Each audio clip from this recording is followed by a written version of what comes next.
way cool.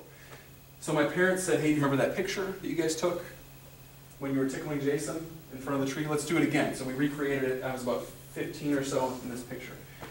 So let's talk about ET, your emotional timeline. Because a lot of times, the things that happen in your life that you forget about affect how you communicate with other people now and how you do things, how you run your show. So for me, it's I'm going to tell you mine.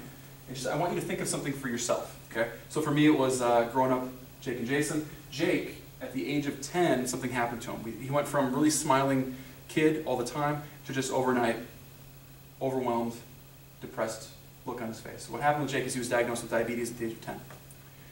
And so I remember one morning they're playing Beanie Babies on the couch. For those of you who don't know who Beanie Babies are, there's these little stuffed animals with beans in them, and they had little names. And they're playing on the couch, and all of a sudden, Jason goes, "Come on, Jake, let's play. What's the deal?" Jake starts doing this.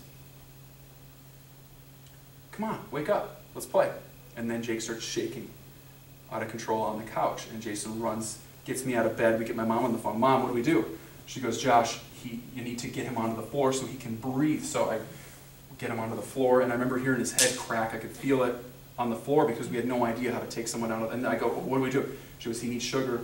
Go get the orange juice. Go get the frosting in the kitchen. You're going to have to force feed him. He's not going to want to eat it." And so I remember about the frosting because I knew exactly where it was. I was always in there sneaking the frosting. So we get it, and we're squeezing it. He's just making this "ngah, ngah" noise with his eyes rolling in the back of his head, and the frosting's not going in. And so there's Jason, and frosting is everywhere. He's shaking all over the floor.